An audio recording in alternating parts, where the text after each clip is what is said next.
What is up, guys? My name is Eric, and this is Sports Takeover. Now, the whole purpose of this channel is for sports content in general, whether it's predictions and analysis and just overall talk of what's going on in the world of sports.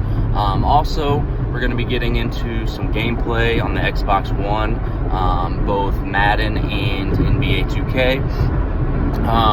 I want to do some different things on Madden. I know there's a lot of people that get into the gameplay who do career modes and franchise mode and stuff like that, and I want to be able to do that as well, but I want to do some different things. A lot of people are playing the QB position when it comes to Madden. I want to switch it up. I want to do some things to where I'm playing the QB, but I also want to do some career modes on running backs and receivers.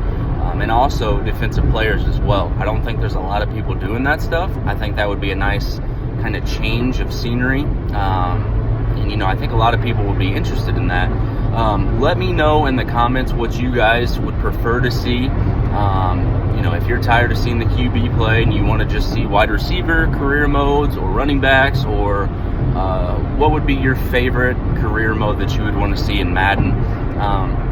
When it comes to NBA 2K, I also want to do a little bit different stuff. I would say my favorite thing is probably the franchise and career modes on that as well, but I also want to do it to where you just have some different ideas with it. And you guys will see in the upcoming videos what I'm talking about, but just to give you an example, I don't want to have any type of super teams. So, for instance, let's say one video is going to be what would happen if you only had one superstar on every single team in the league and everything was kind of customized and randomized like that. You didn't have any super teams like the Warriors or what we had with LeBron and D-Wade and Bosh in Miami.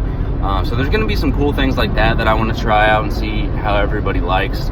But yeah, like I said, down in the comments, let me know what your guys' favorite thing is, and kind of go from there. Today, though, for the first video, what I do want to touch on is the NFL playoffs. Obviously, they're starting on Saturday. Everybody knows that. Very exciting season. I think it was a lot different than some seasons we've had in the past. I can't remember the last time we've really had a rookie quarterback come into the league like Mahomes did and really just take over games and take over the entire league. I mean, he had 50 touchdowns, over 5,000 passing yards. Only the second quarterback ever to do that. I think that's awesome. They're going to be the 1 seed in the AFC, and then you talk about the Saints being the 1 seed in the NFC. Who do you guys think is going to go all the way this year? Obviously, we have good teams like the Saints and the Rams and the Chiefs and the Patriots, but there's always that underdog team, it seems, every single year who starts out hot on Wild Card Weekend, goes on the road every single week, and just knocks off a few good teams. Who do you guys think is going to be that team this year? In my opinion, it's going to be my team, the Colts. I think they are the hottest team in the NFL right now, winning 9 out of their last 10 games.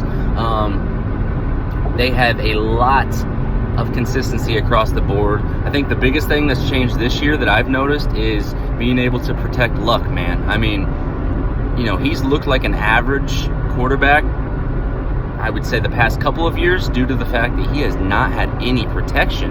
Now, I mean, just looking at it this year, he's had the most protection he's ever had in his career, and you can see what he's doing. He's putting up career numbers. I mean, he has 39 touchdowns, he has over 4,600 yards, he has his best completion percentage that he's ever had in his career. I mean, he's doing things that we haven't seen from him before, and he's got that protection. He has got that protection. Now, you look at, what else is going right with him, and their running game has really stepped up this year.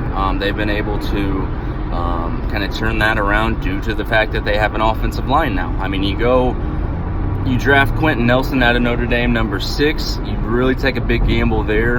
It's not a sexy pick per se, but it was definitely a needed pick. You still have Ryan Kelly out of Alabama, who's in his second year. So, I mean, there's a lot of things that are going right for the Colts. Their defense, the top scoring defense over the last 9 or 10 games or so, In my opinion, I think the Colts are the hottest team right now. I don't think they are going to lose to Houston. I mean, they went into Houston a couple weeks ago and beat them, so I don't think it's going to be a whole lot different this week, to be honest with you. Even though the playoffs is a different game, Andrew Luck always lights Houston up in Houston. It's his hometown. He just always finds a way to win there for some reason. So I think that's going to be the game of the weekend, to be honest with you. Now in the NFC, I don't really see any underdog teams going too far, to be 100% honest with you. When you look at the bottom tier teams, we have the Seahawks, the Cowboys, the Eagles, and the Bears.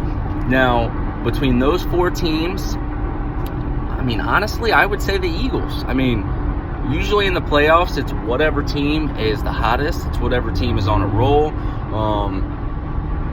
I don't see them going into Chicago and blowing them out, but I can see them going in there and getting a W, to be 100% honest with you. So that'll be exciting to see. I would say they're my only dark horse team really in the NFC.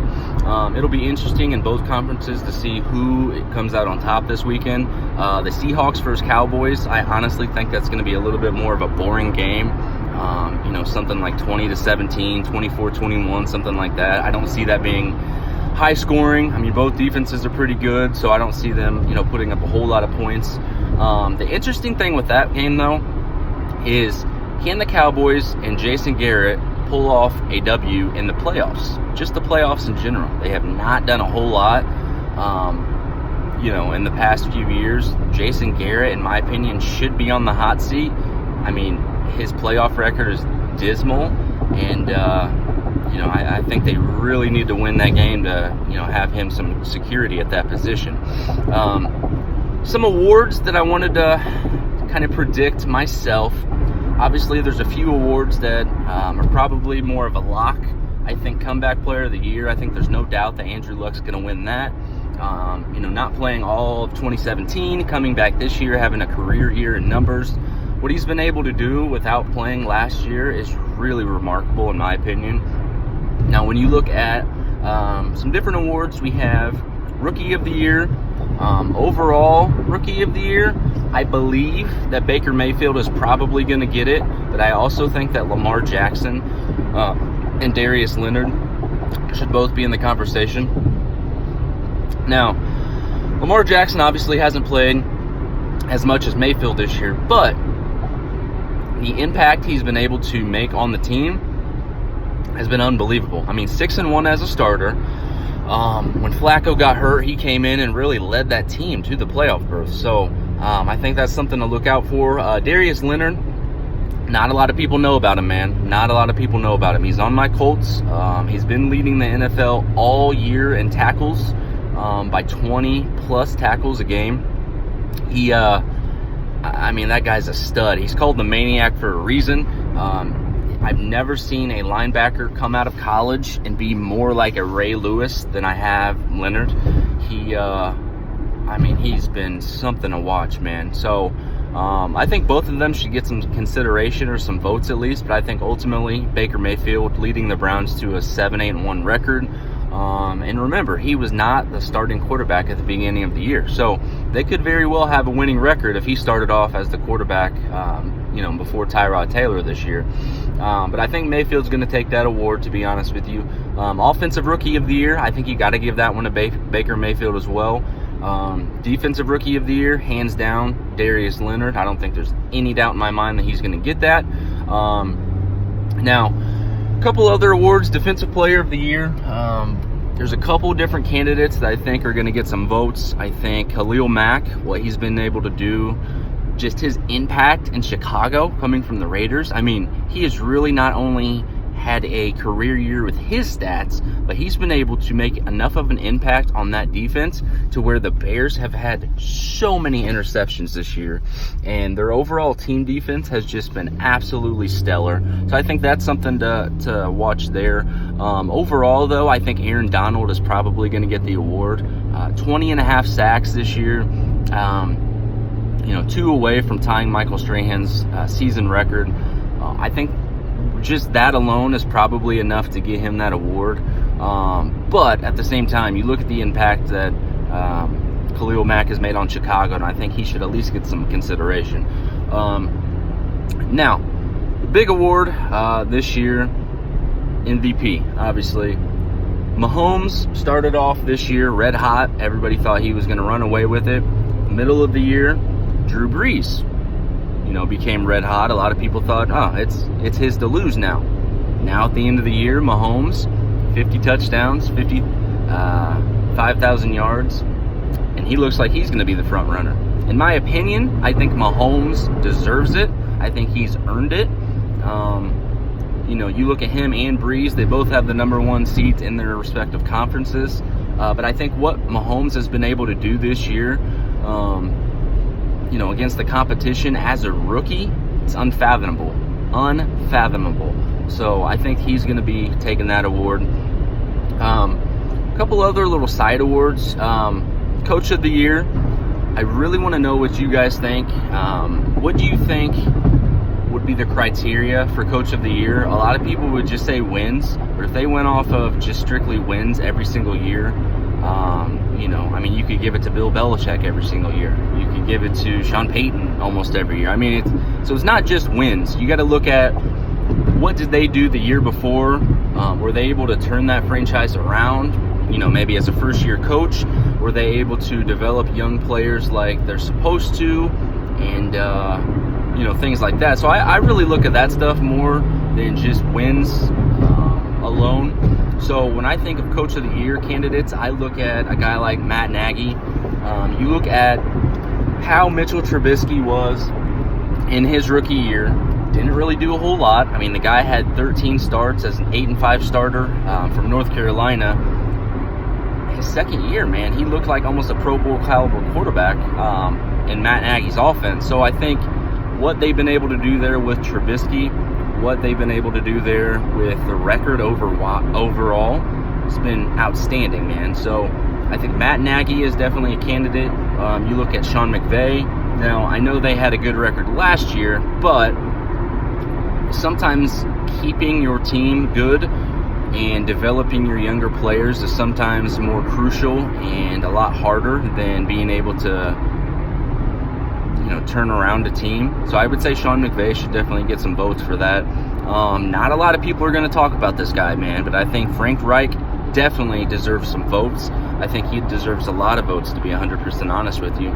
He came into the year, first-year quarterback, after Josh McDaniels snubbed the Colts. A guy like Frank Reich comes in, and he's just been a blessing in disguise.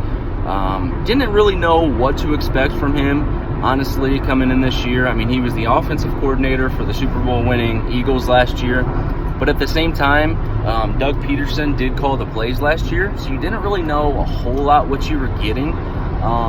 So coming in this year, I didn't have a whole lot of expectations for him, you look at their 1-5 start and the Colts, it's kind of disappointing, to be honest with you. They did have some injuries, granted, but you start 1-5 and you're still disappointed. So to be able to turn that team around and be 10-6 and going to the playoffs in your first year, that's unbelievable. That is unbelievable. I think he deserves a lot of credit. A lot of credit for Andrew Luck's success this year. Chris Ballard and Frank Reich have really done a good job of being able to protect Luck this year. And not only that, but he's done a lot of stuff to be able to get the ball out of Andrew Luck's hands quick, which I think has really contributed to his success this year. So I think you got to look at him for some Coach of the Year votes. My last candidate, Anthony Lynn, the Chargers, 12 wins this season. It just kind of feels like a different Chargers team. A lot of times, they're finishing 7-9, 8-8, missing the playoffs. This year, 12 wins. It feels like a different team. They have a tough-nosed defense. Phillip Rivers has had a career year. A lot of people think he's going to be in the MVP discussion as well. So, Anthony Lynn, what he's been able to do with the Chargers this year in his first year, has been pretty special as well. So I think he should get some votes. Now, if I had to vote, I'm picking Frank Reich, to be 100% honest with you. Now, who I think will probably get it is Matt Nagy in Chicago. So that's kind of where I stand there. I think he'll ultimately take home the hardware. Are we missing any awards? What other awards are we missing? You have little stuff like Walter Payton Man of the Year and stuff like that, but that might be for a different discussion on a different day. So let me know, guys. Let me know what you think.